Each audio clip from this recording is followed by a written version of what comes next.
ছেলে আইসা অভিযোগ করছে আল্লাহ রসুলের কাছে, ছেলেও সাহাবী, ইয়া রসুল আল্লাহ, দুই হাতে কামাই, বাবা দুই হাতে খরচ করে, আমাকে একটু জিজ্ঞাসাও করে না, বাবাকে ডাইকা যদি একটু শাসায়া দিতেন। তা আল্লাহর রসুল লোক পাঠাইছে, যাও আর বাবাকে ডাইকা নিয়ে আসো। আরেকজন সাহাবীকে পাঠাইছেন, যা বলছে আল্লাহর রসুল ডাকে, বলছে অবেলা, বলছে তা বলতে পারবো না। বলছে আল্লাহ রসুলের কাছে কে আছে? বা তোমার ছেলেকে বসা দেখছি। বাজ বাপের মন গায়া ফেলছে, যে কোনো অভিযোগ হবে, নাইলে অবেলা কেন ডাকবে? তো বাপ মনে মনে কবিতা পড়তে পড়তে যাইতেছিল, মনে মনে, না জিব্বা হেলাইতেছিল না ঠোঁট নড়তেছিল। জিবরিল আলাইহিস সালাম আয়েশা বলছে আসতেছে আসামি, সালাম দিবে, জবটা দিয়া কবিতাগুলা শুনে নিবেন। ওই কবিতাগুলা কিতাবে আছে, ওলামারা ইচ্ছা করলে পড়তে পারে। ওই কবিতা লম্বা কিতাবে আছে, খুঁজলে পাবেন আপনি। তো যেটা বলতেছিলাম, তো সালাম দেওয়ার পরে আল্লাহ রসুল জবাব দিয়া বলছে কবিতা শোনাও। বলছে আমি তো মনে মনে আবৃত্তি করতেছিলাম। মান আম্বা আকা, আপনাকে খবর দিল কে? আল্লাহ রসুল বলে নাব্বানি আল আলিমুল খাবির, আল্লাহ জানায় দিছে, বল কবিতা। কিন্তু আল্লাহর রসুলও জানা ছিল যে এই কবিতা আমাকেও কাঁদাবে, কেননা উনি আব্বাকে দেখেন নাই, মনের ভিতরে বাপের জন্য একটা শূন্যতা ছিল। তো আমি দুই চারটা শুনাইতেছি তর্জমা। সাহাবী বলতেছিল যে একা ছিলাম, ভাবতেছিলাম দুইজন হব, দুইজন হইলাম, তো দুইজন মিলেই ভাবতেছিলাম আমাদের কোল ভরবে। যেদিন তুমি জন্ম নিলে, তো দুজনেই বুদ্ধি করলাম যে আর আমরা আমাদের জন্য বাঁচব না, বাঁচব তো সন্তানের জন্যই বাঁচব। প্রত্যেক মা বাবা কিন্তু সন্তানের জন্যই বাঁচে, ঠিক না? জানি না এখানে কোনো অটোওয়ালা আছে কিনা। প্রত্যেক অটোওয়ালা ডেলি 2, 4, 50টা না 100টা গালি খাইয়া বাড়িতে ফিরে, ঠিক না? মনে হয় বুঝাইতে পারি না।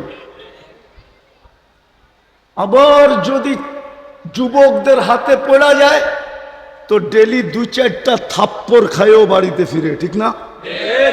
সত্য তো। কিন্তু পরের দিন তো উচিত ছিল আত্মমর্যাদা, এটাই বলা উচিত ছিল, করা উচিত ছিল যে পরের দিন আর অটোতে হাত লাগবে না। কালকে 100 গালি খাইলাম, 3টা থাপ্পড় খাইলাম, আজকে কেন আবার অটো হাতে নিব? পরের দিন হাতে নেয় না, নেয় না? কেন নেয়? বউ বাচ্চা আছে এই জন্য নেয়। বউ বাচ্চা না থাকলে কোনোদিন হাতে নিত না। শ্রমিক পেশার মানুষগুলা, হায় হায় হায়, ওদেরও আত্মমর্যাদা আছে, যদিও আমার সমাজ বোঝে না। চাকরি যারা করে অন্যের কাছে, ওই চাকরদেরও কর্মচারীদেরও আত্মমর্যাদা আছে, কিন্তু ডেলি 2, 4, 20টা গালি খায়া বাড়িতে ফিরে। শুধু বাইচা আছে সন্তানের জন্য, বউ বাচ্চার জন্য। সাহাবী রসুল বলে আমরা ভাবতাম যে আজ এখন বাঁচবো তো তোর জন্য বাঁচবো। আমি সংক্ষেপ করতেছি। সাহাবী রসুল বলতেছিল তুই তো আমাকে একজন হিতাকাঙ্ক্ষীও ভাবতে পারতি, একজন হিতাকাঙ্ক্ষীও তো ভাবতে পারতি, বাপ না ভাবতি, একজন হিতাকাঙ্ক্ষী ভাবতি, একজন সহযোগী ভাবতি, একজন সহানুভূতিকারী ভাবতি। তুই আল্লাহর রসুলের কাছে আমার বিরুদ্ধে অভিযোগ দিলি, তো দিলি কি করে? সে যখন পুরা ছন্দ শুনানোর পরে মুহাম্মদুর রাসূলুল্লাহর চোখ বায়া পানি পড়তে পড়তে দাড়ি ভিজা বুকের ভিতরে পড়তে ছিল, কারণ আব্বাকে তো দেখেন নাই। কবিতা যখন শেষ, যুবকের কলার ধরে বলছে কুম উঠ, আনতা ওয়া আবুকা আনতা ওয়া মালুকা লি আবিকা। উঠ, তুই আর তোর মাল তোর বাপের জন্য। তোর বাপের বিরুদ্ধে অভিযোগ। তো যেটা বুঝাইতেছিলাম, আকর্ষণ কতক্ষণ? বাবা ছিল যতক্ষণ, মা ছিল যতক্ষণ। বাদ দিলাম নামাজ। এই উম্মতকে তো আল্লাহ সুযোগ দিছেন দেখা। বললাম না, এই উম্মতের সাথে আল্লাহর ইয়ারি, দুস্তি, প্রেম, প্রীতি, ভালোবাসা, স্নেহ, মায়া, মমতা আর হবে না কেন? আমাদের পরে তো উম্মত নাই, আমাদের নবীজির পরে তো নবী নাই। আছে নাকি? জোরে তো কয় না দেখি। আছে না? বিশ্বাস করেন? হ্যাঁ, কে কে বিশ্বাস করেন আমাদের নবীজির পরে নবী আছে? হাত উঠান তো দেখি। আছে? বিদায় আল্লাহর ভান্ডারে যত ভালোবাসা আছে, যত স্নেহ আছে, মায়া আছে, মমতা আছে, সব কিছু আল্লাহ উঠায় আমাদেরকে দিয়ে দিছে। কেননা বেশি দিন থাকবো না এখানে, বেশি দিন থাকার সুযোগ নাই। কথা শুরু হয়েছিল ওইখান থেকে যে আল্লাহর হুকুম যত মানব তত দামি হব, আর আল্লাহর হুকুম মানব না তো যতই দামি হওয়ার চেষ্টা করি। কোরআন এই উম্মতকে বুঝাইছিল, কিন্তু এই উম্মত বোঝে নাই। কোরআন বড় সুস্পষ্ট বুঝাইছিল যে ওয়ালান তারদা আনকাল ইহুদ ওয়ালান নাসারা হাত্তা তাত্তাবিয়া মিল্লাতাহুম।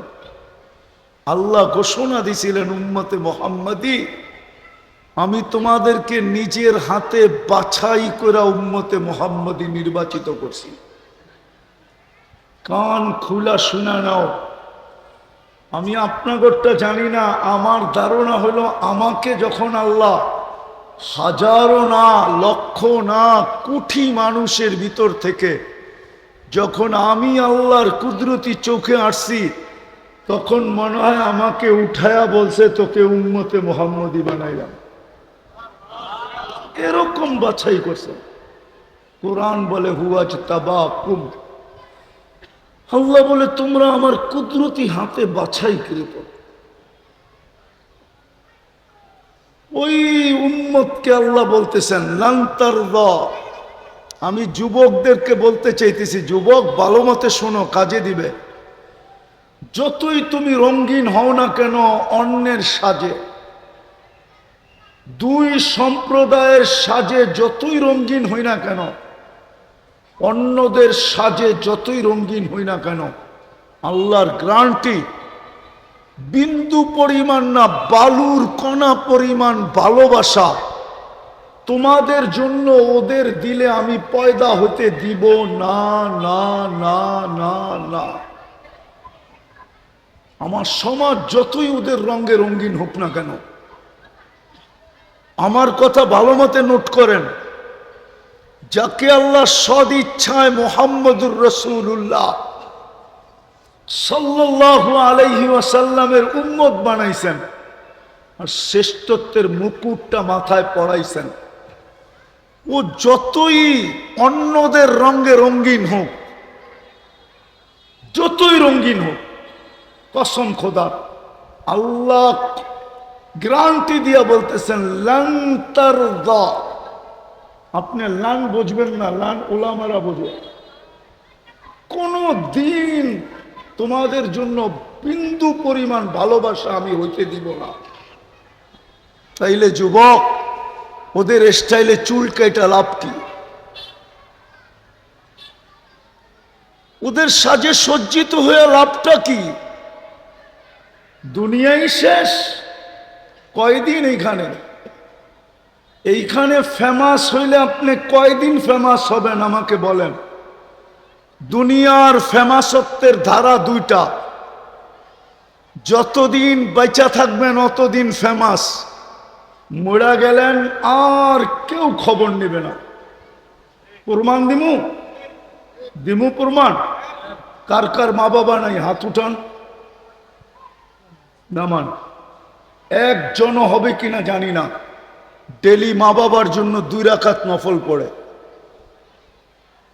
একজনও এখানে আছে কিনা আমি জানি না যাদের বাবা নাই মা নাই।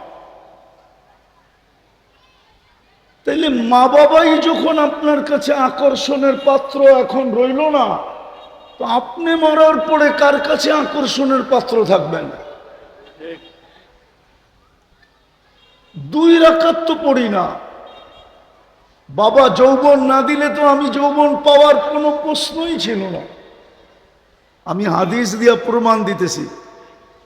সাহাবী রসুল ছেলে আইসা অভিযোগ করছে আল্লাহ রসুলের কাছে, ছেলেও সাহাবী, ইয়া রসুল আল্লাহ 2 হাতে কামাই, বাবা 2 হাতে খরচ করে, আমাকে একটু জিজ্ঞাসাও করে না, বাবাকে ডাইকা যদি একটু শাসায়া দিতেন। তা আল্লাহর রসুল লোক পাঠাইছে, যাও আর বাবাকে ডাইকা নিয়ে আসো। আরেকজন সাহাবীকে পাঠাইছেন, যা বলছে আল্লাহর রসুল ডাকে, বলছে অবেলা, বলছে তা বলতে পারবো না। বলছে আল্লাহ রসুলের কাছে কে আছে? বা তোমার ছেলেকে বসা দেখছি। বাজ বাপের মন গায়া ফেলছে, যে কোনো অভিযোগ হবে, নাইলে অবেলা কেন ডাকবে? তো বাপ মনে মনে কবিতা পড়তে পড়তে যাইতেছিল, মনে মনে, না জিব্বা হেলাইতে ছিল না ঠোঁট নড়তে ছিল। জিবরিল আলাইহিস সালাম আয়েশা বলছে আসতেছে আসামি, সালাম দিবে, জবটা দিয়া কবিতাগুলা শুনে নিবেন। ওই কবিতাগুলা কিতাবে আছে, ওলামারা ইচ্ছা করলে পড়তে পারে।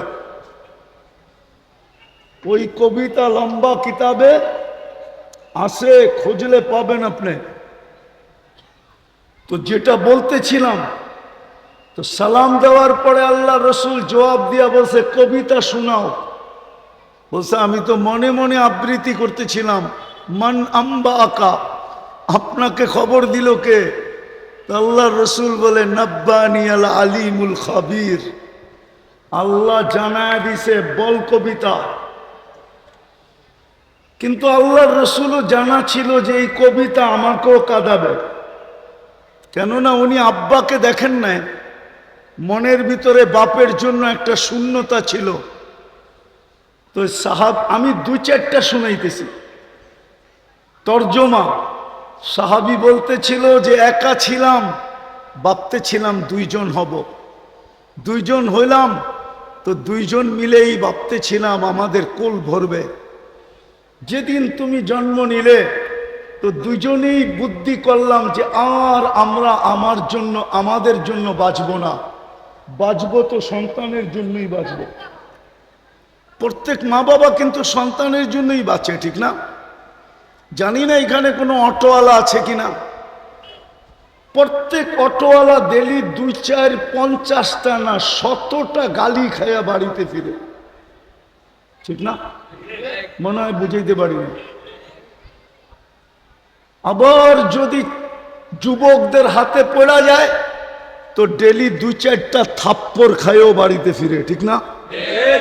সত্য তো।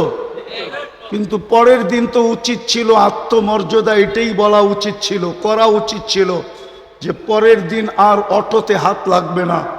কালকে 100 গালি খাইলাম, 3টা থাপ্পড় খাইলাম, আজকে কেন আবার অটো হাতে নিব?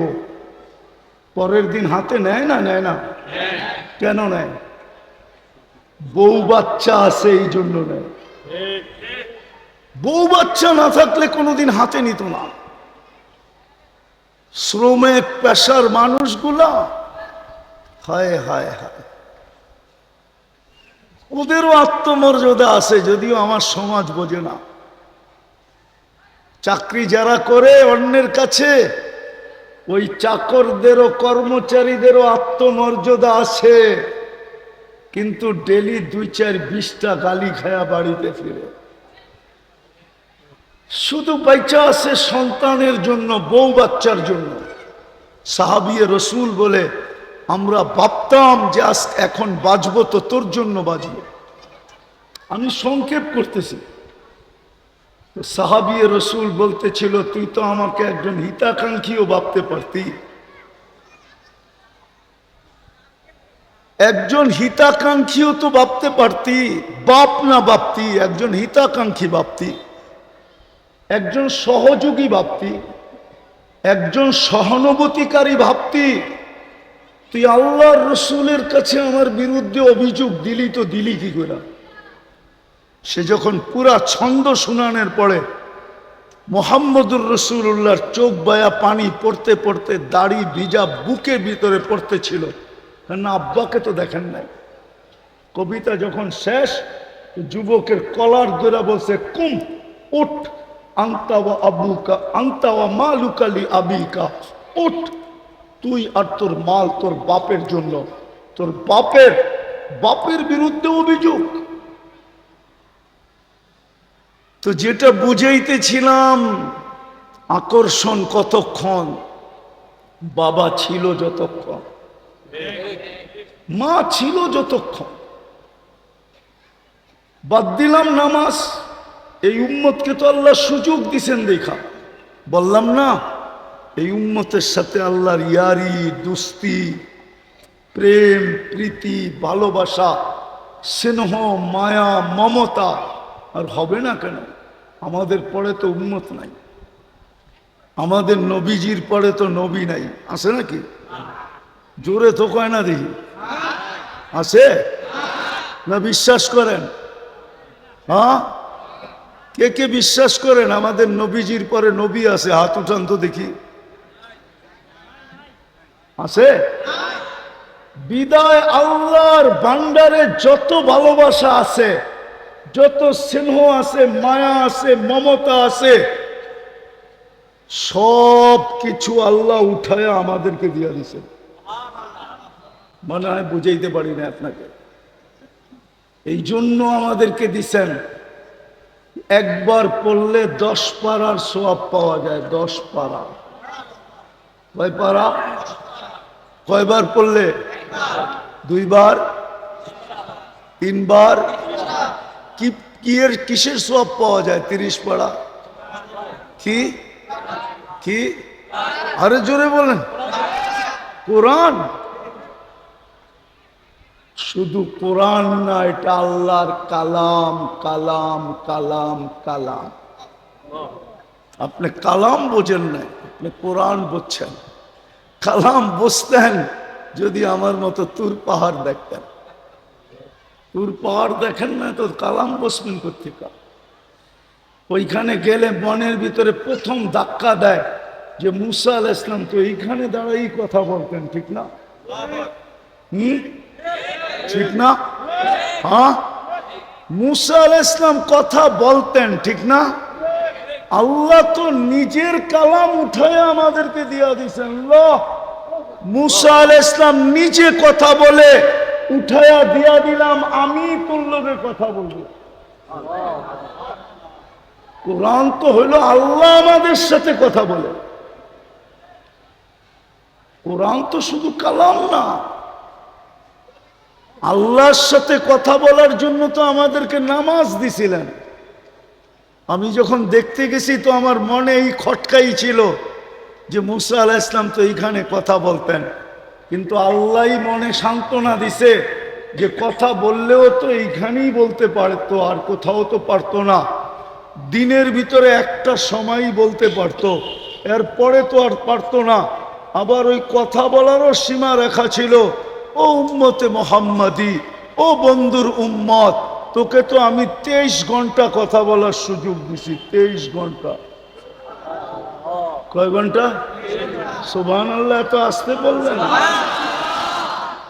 23 ঘন্টা, শুধু 3 বেলা 20 মিনিট 20 মিনিট 1 ঘন্টা। সূর্য উঠার সময়, তাও মানে আমি ভুল বলছি, আমাদের মুফতি সাহেব রহমতুল্লাহ আলাই বসুন্ধরার উনি বলতেন 10 মিনিট।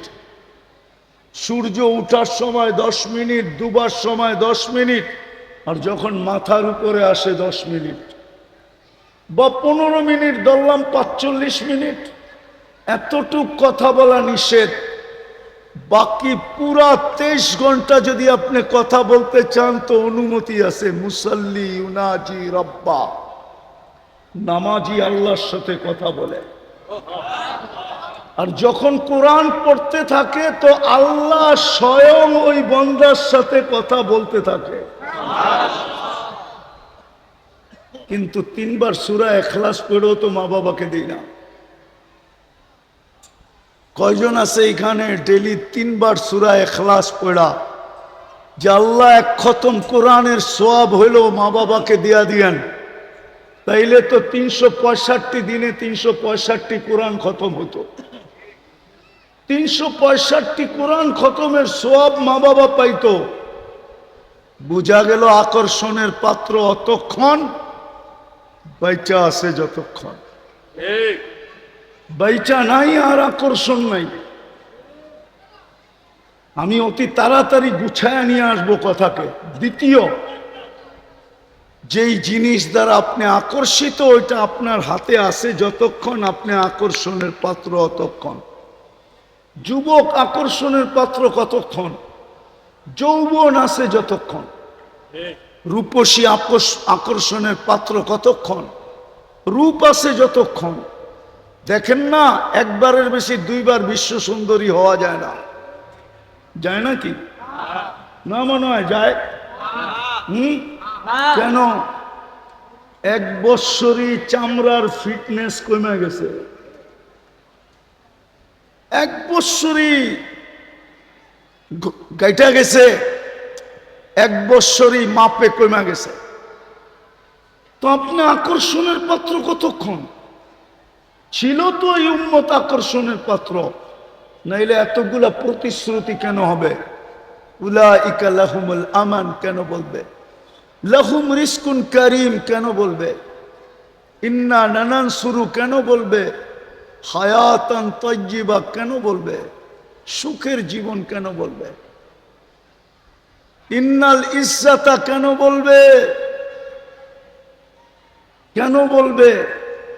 কেন হাদিসে বলবে কুদসির ভিতরে মান আদা লি ওয়ালিয়ান আযানতুহু বিল হারব? আমার প্রিয় পাত্রর দিকে আঙ্গুল উঠাইতে দেরি, আমি ঝাঁপায়া পড়তে দেরি করব না।